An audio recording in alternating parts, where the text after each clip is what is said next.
Welcome to Costco. I love you.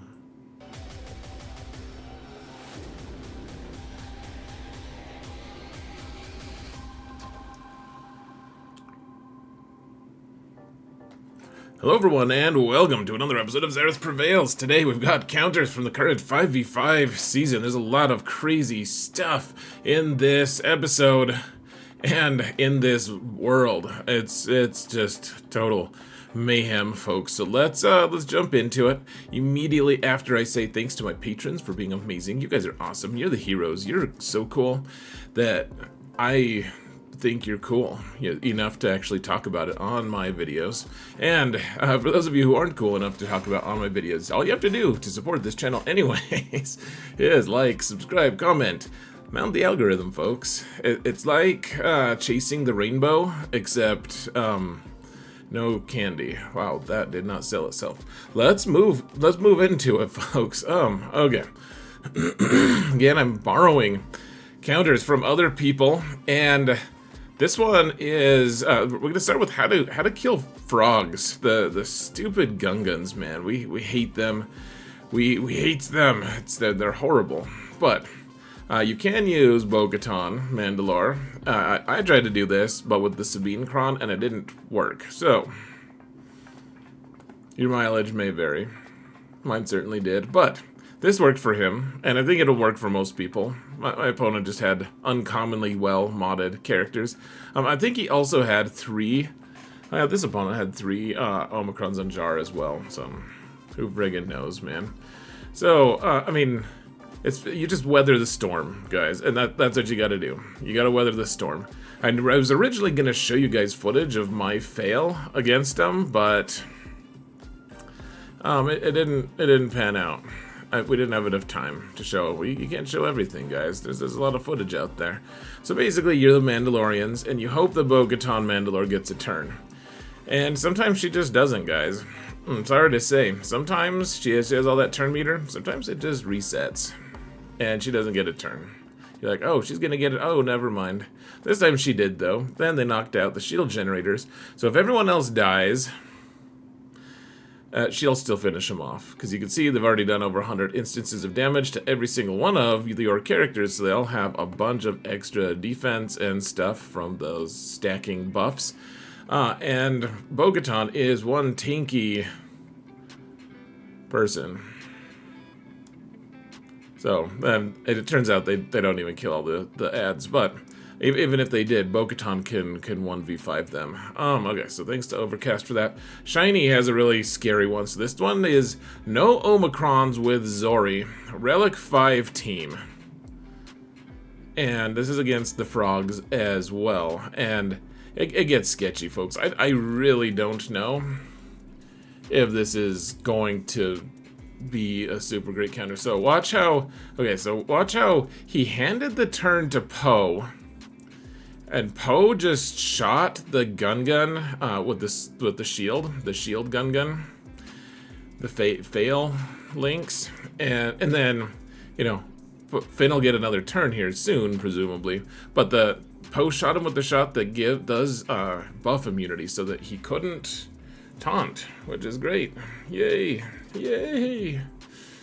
So now we just got to shoot the shield generator. It's probably a little easier if you have the Omicron on Zorii. But everyone's almost dead. It's scary, folks. This is straight up scary. But then you shoot the shield generator, and you win. Yay! Yay! Woo! Alright, now you can hunt some frogs. Woo! That's the best kind of hunting in GAC these days, if you can successfully do it. If you can't, then it's miserable as hell. It's horrible. But Shiny apparently has the balls to get this done, and I think I'll try it soon. I'm scared, but I think I'm gonna do it, guys. You probably want a really fast resistance hero, Finn, is my guess, and stuff. But otherwise, yeah, this looks really scary. Not gonna lie. And you note that it's resistance hero Poe, not OG Poe. Okay, now this one, folks, we're attacking. So this is me after I failed against the Queen Amidala team, and I needed to use my Jedi Master Kenobi team on. I actually had to use him on the Gungans because Bo-Katan Mandalore failed against the guns, and so I was like, okay, Bane cannot kill this team. He's not capable of it. He's not going to be able to do it. So we're going to preload this team, and then we're going to go in with Bane. So they can't do the huge focused fire stuff early on. And it might give Bane just long enough to make an impact. So you always start with the AoE from Bane first, because you can't increase cooldowns while Padme is there. So his other AoE doesn't do anything. So you just want to do the Slacy AoE, all right? I think eventually we just cut out of this because it's real boring to watch, and we've already killed the exciting stuff, right? So, yeah, I mean, this could have been really bad. These are all Relic 9 characters. Like, I think he had one Relic 8 character, but the rest were 9. They're all amazingly modded, and it just feels bad, man. It feels bad that we're still watching this. Hold on. All right, I fast-forwarded, folks. Now, this one's super overkill, but let's just pretend for a moment that... Yeah, so we can just kill Pow there. Let's just pretend for a moment that you just have Jedi Master Kenobi to spare. It's very easy. You want to kill Pow first, though, because otherwise he can do some damage. I mean, probably not too much, frankly, but the thing is, if you're using the Padme cron, then you're able to just target outside of the taunt every single time anyways. You just ignore the taunt and you ruin everyone's lives. It's wonderful and it feels good, and that was just a feel-good story for you real quick, guys. Just wanted to encourage you, that's all. It felt nice. Alright, I don't know if you guys noticed, I had to pause and sneeze for a moment there. So, we're going to see this team a lot. With the Gar and Lord Vader and Maul, it's a good team. And I think you could maybe beat it with Bosk. I'm not sure if you have Bando as the third, but one way or another. If you use Jedi Master Luke, and I realize these are all like the good Jedi, but lately that's just kind of what we've had to use with Jedi Master Luke if he wants to kill something. And basically what you want to do is you want to mark Gar as soon as you can with Jedi Revan. If you can do that, then you need buff immunity on him. I guess he's already got it now, but you don't want him to be able to get his little damage immunity thing. There you go. So you can mark him right last minute there. He was already buff immune, so it didn't really matter that much, but all right. Maul's like, here, Cal, have your cooldowns increased, and just Cal's like, okay, idiot, because he can't do that, man. It's not a thing. Watch out. So we're gonna try to stun Maul because he's only got 2 stacks. We got stun, we got the twofer, we got the stun, and we got the kill on Thrawn. And now, so we want to kill Maul, and of course it'd be nice to kill Super Commando, but at this point he is just very ignorable. So everything, we're fast forwarding it now.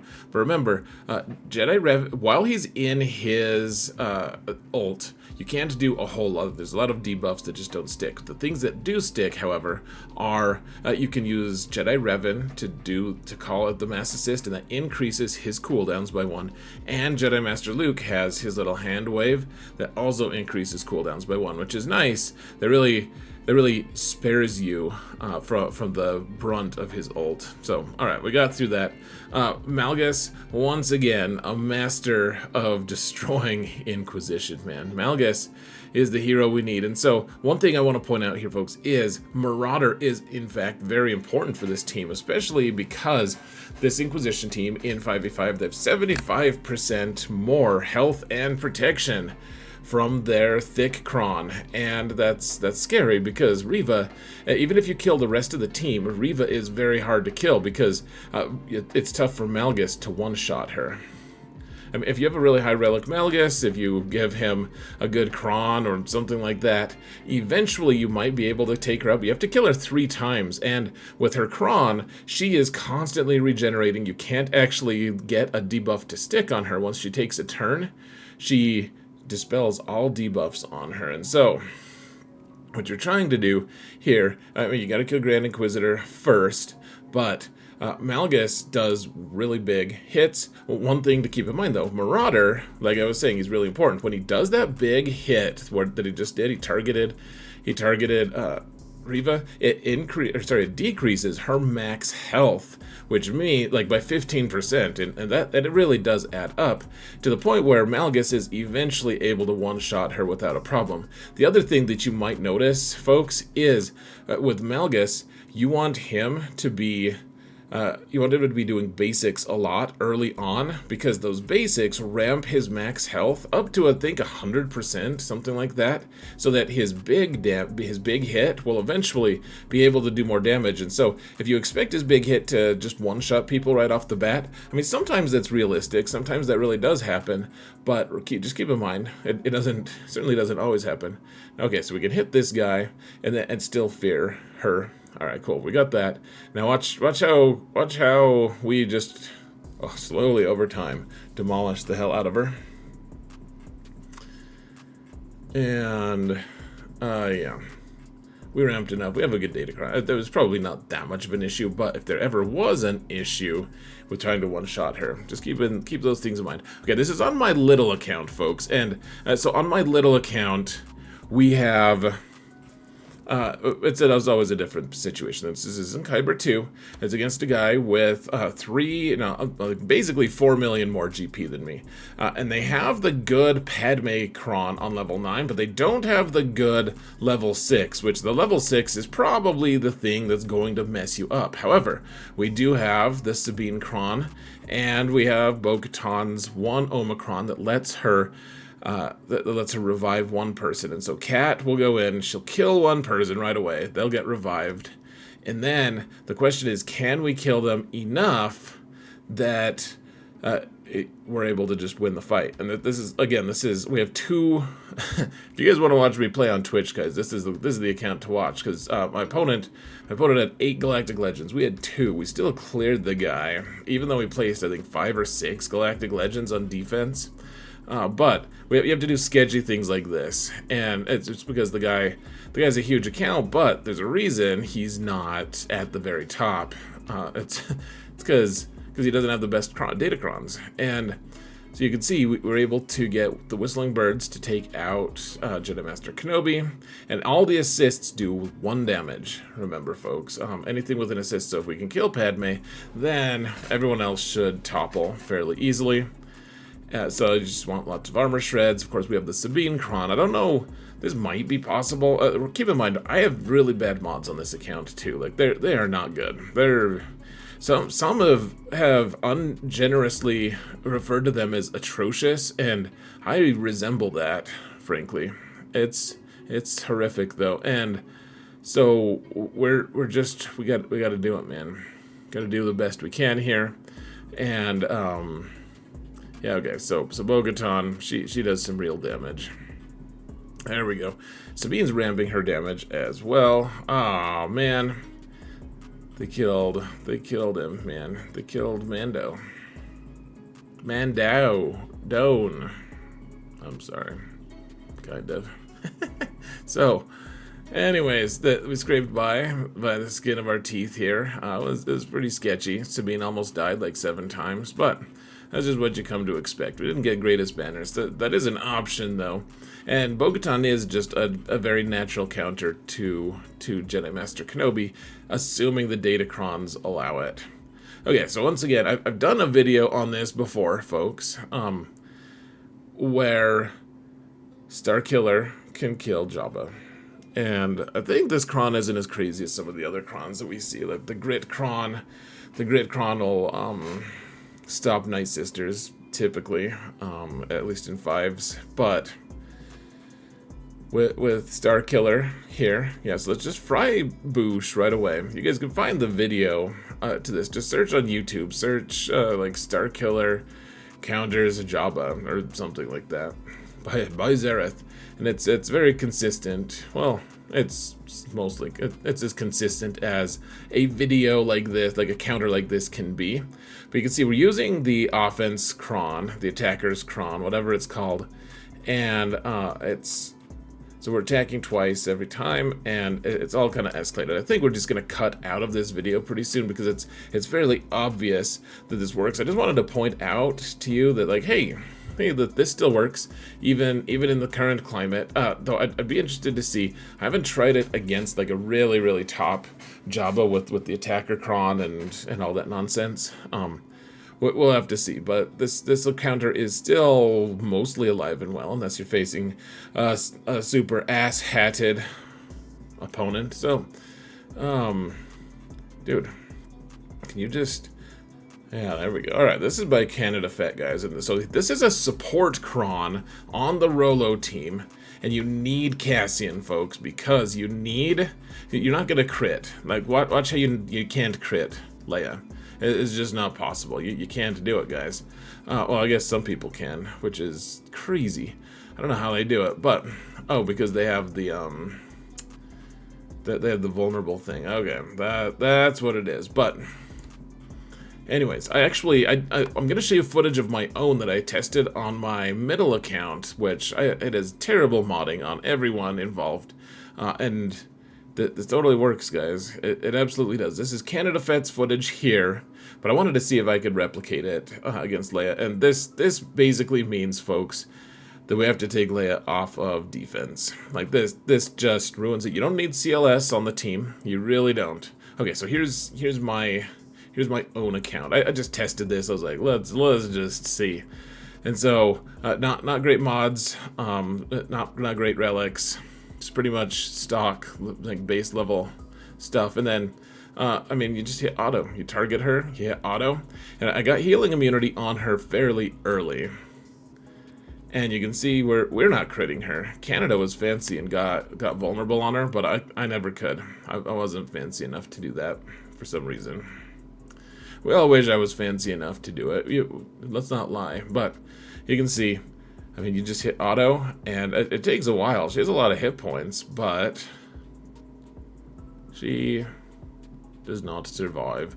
Hey, we don't need to see the rest of this, but it was pretty cool anyways. It's very inspiring. Now, you guys remember that really epic Saw team that I've been talking about non-stop with the support cron, and they ramp a ton of damage? If Aphra goes first, which she pretty much always does, it increases all their cooldowns, and so keep in mind, folks, that this is a very one-sided fight. This is just like a crazy example of what can happen here. I would like to see things that are a little more evenly matched, because solo bases group is all relic 8. This is against an all relic 5 Saw team. So, but Aphra looks like she might be a good counter to Saw. We'll have to see. Well, and we'll also have to see whether or not what's his name gets hit. Oh, guys, look at how much the support cron is just ramping our damage immediately. Holy balls, that was so cool. This is against look at, like, relic 9 on Chrysanthemum. Everyone else is relic 8 or 9 as well. But anyways. The Saw team when Lotion comes out, we'll have to see how good that team is at that point. But yeah, this is fairly dirty, folks. I mean, we've already known that. So I took B2 thinking, oh man, well, sometimes you need someone to be able to interrupt the nonsense on the Saw team, right? Like, you need someone, and we didn't need it this time. Like, we didn't need B2. He was barely relevant. We just spanked this Jabba team. And we kind of lose a tiny bit of momentum here just because Chrysanthemum is thick AF, but it's not too bad, man. It's not too bad. It takes a while, and we're ramping like crazy because of the support cron, and you get double dip because she's getting all this potency, and the potency that she gets from the support cron is then also turning into offense for the rest of the team as well. So, like... BT1 or whatever, fake R2D2 is just doing some crazy damage. When that B2 just went, I expected the I kind of expected it to excuse me, to decrease that the enrage counter. Anyways, folks, that's it for today. Hope this was helpful. Thank you all so much for watching, and remember that in all things, Zareth prevails, and I hope you do too.